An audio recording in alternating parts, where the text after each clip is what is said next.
Bayan, magandang hapon po. No, naalarma lamang po ako sa poso na ito.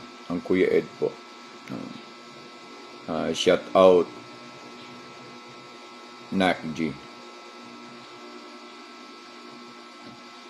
Shout out. Bayan, na nakakuha po ng pansin sa akin si Prime Minister Kenneth Kitaichi at si Marcos. Base rito, ang Pilipinas at ang Japan ay may magandang at matatag na kasunduan. Bayan, baka hindi nyo po alam kung ano po ang nilalaman nito. Ito po yung aming palaging babala regarding po sa proxy war. No? At ito din po ang nilalaman ng mga lihim at sikretong ugnayan ng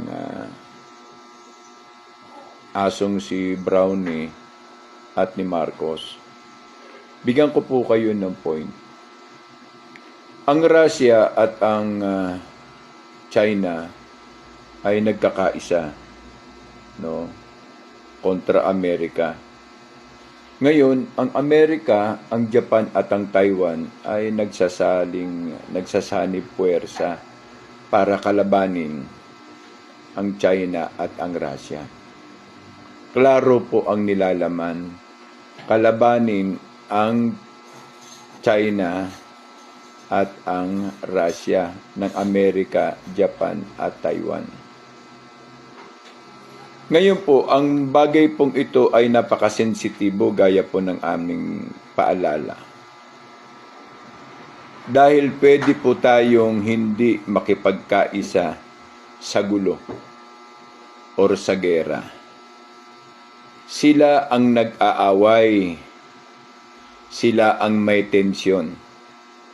Bakit kailangan kalantariin ang tanga nating pamahalaan?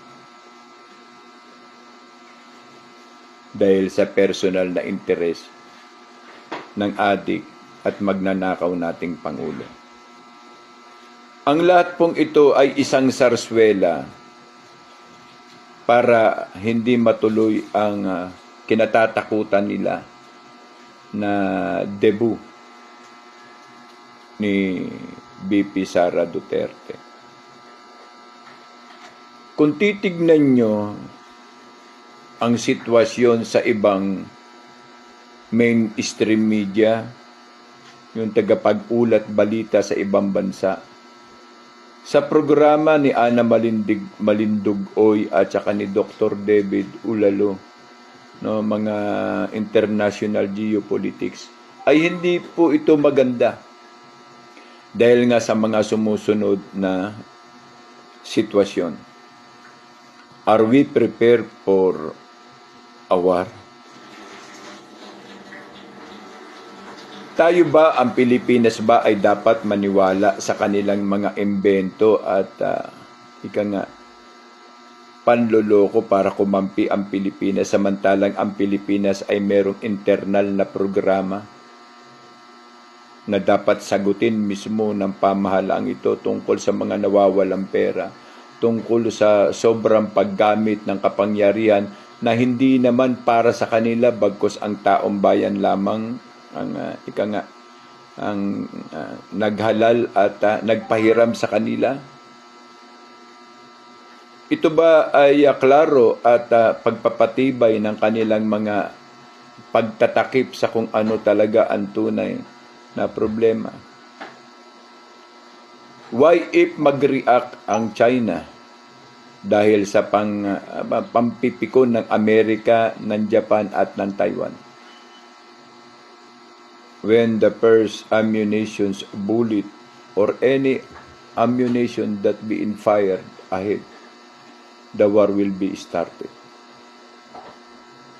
Pangalawang punto, ito ba ay nasasalig at nabigyan ng kapahintulutan ng sambayanan na maitatag ang EDCA rito galing sa Amerika Dapat ba natin pagkatiwalaan ang Amerika gaya ng ginawa nila sa Ukraine? Pagkatapos ng imbitasyon at panggugoyo nila sa pagngunguso nila ng gera kontra sa Russia, ngayon, para na silang libingan ng bayani? Bagsak ang ekonomiya? Walang matatag na oportunidad pagkain o trabaho? Ganun ba? Ganun ba ang gusto natin mangyari sa ating abang bayan? Hindi po pwede yan na magkagera na walang budget in concern. Meron po yan, may salapi po yung istorya na nakapaloob. Ang Japan na dating lumipol at pumatay sa ating mga magulang nung mga nakaraang pagkakataon. Ang Taiwan na sa atin unang naging palaboy dahil sa pangyayari sa kanilang bansa na pagkatapos din natin tulungan. In exchange ngayon, nagpapauto sila sa Amerika. Kaya po ang sabi sa amin ay anti-Amerika. Hindi po kami anti-Amerika. Kami po ay walang pakialam sa kung ano ang istorya meron sila. Dahil ang tanging kapakanan namin at pangalagaan ay ang ating bansa. Kung sa pagnanais nila ng digmaan, mano pa ay inatupag ang pagdevelop ng likas na yaman natin dito sa Pilipinas, putang inang yan, hindi babagsak ang ating ekonomiya. Bagsak na nga ang ating ekonomiya, nagpapauto ka pa sa mga tanga at gago, kasi tanga at gago ka din, BBM. Hindi mo inisip, kunyari, nag-training ka pa sa Army, sa Ranger, sa Marines, kunyari lang yun eh. Pero hindi mo tinitignan kung ano ang tunay na lalim at kung ano ang tunay na magiging resulta sa inyong mga ginagawa.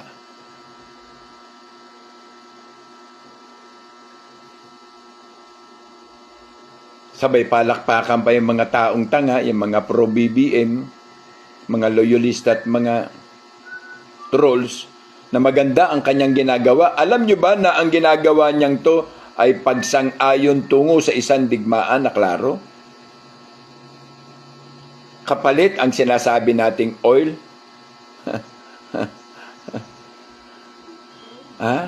Na magpapadala freely ang Japan to support? To support why if kung hindi dumating ang support? Mr. BBM, sana pinag-isipan mo, sana nagkaroon kayo ng appropriate contingent discussion. Pero dahil nga para maitakas nyo rin ang pera na mga nawawala sa inyong malalim na intensyon, lalo na brutally, very viral, lumabas ang 32 billion na insertion sa Kamara na wala sa tamang original na prescription or contingent or agenda ng Senate. Kung pagtutugma-tugmain ang lahat ng yan, ang tawag po dyan ay suliranin. Problema. Hindi po kayo titigil hanggat hindi nai-involve ang bansa natin, ang abang bansa natin, sa isang gera na putang ina, wala naman tayong dapat pakialam. Dahil meron tayo ritong natural resources na po pwedeng bumuhay sa atin. Ang Japan, sa atin lang ding resources sila umaasa. Pero magaling silang gumawa ng samurai. Uso ba samurai ngayon sa gera? Kontra Ripley? Hindi. Ang Taiwan na dating ibakwi sa atin, sa Bataan, katulad sila ng Vietnamese sa Bataan din. Pagkatapos kalingain, ngayon, eto naman sila. Ang Amerika, we are friend to be dead. Wala ba talagang po pwedeng magsabi sa pamahalaang ito na maghinay-hinay tayo sa mga imbitasyon at mga alok ng mga dayuhan na kung mababalanse natin ay hindi naman natin kailangan. Ang kailangan po natin ngayon, sa ngayong kasalukuyan, na ang ating ekonomiya ay bagsak,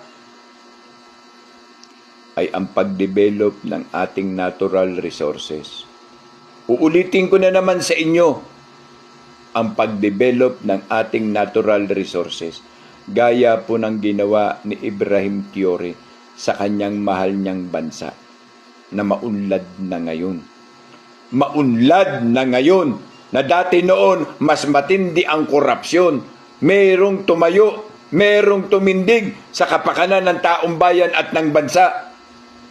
Sa atin, wala. Dahil ang mga bayaning nakaraan, sabi nga nila, kupas na. Kupas na. Sana po bayan maintindihan ng lahat, maintindihan ninyo ano ang nilalaman ng ugnayan na to. And they are always preparing, exercising armed forces to armed forces. Bakit? Tanungin ko kayo, anong pakialam ng Pilipinas sa gera ng Japan? Bakit hindi makigera ang Japan? Ano ang pakialam natin sa gera ng Taiwan? Bakit hindi makagera ang Taiwan? Ano ang pakialam natin sa bansang supot na Amerika para sa kanilang gera?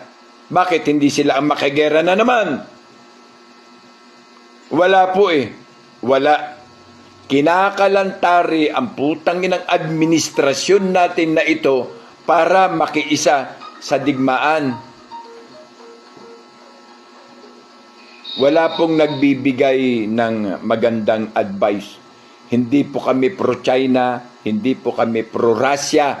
Kami po ay pro-Pilipinas po kami sa kapakanan ng ating mga kababayan at ng mahal natin sa buhay, dahil wala na tayong ibang tahanan kundi ang inang bayan lamang na sinisira ng mga tarantadong iilan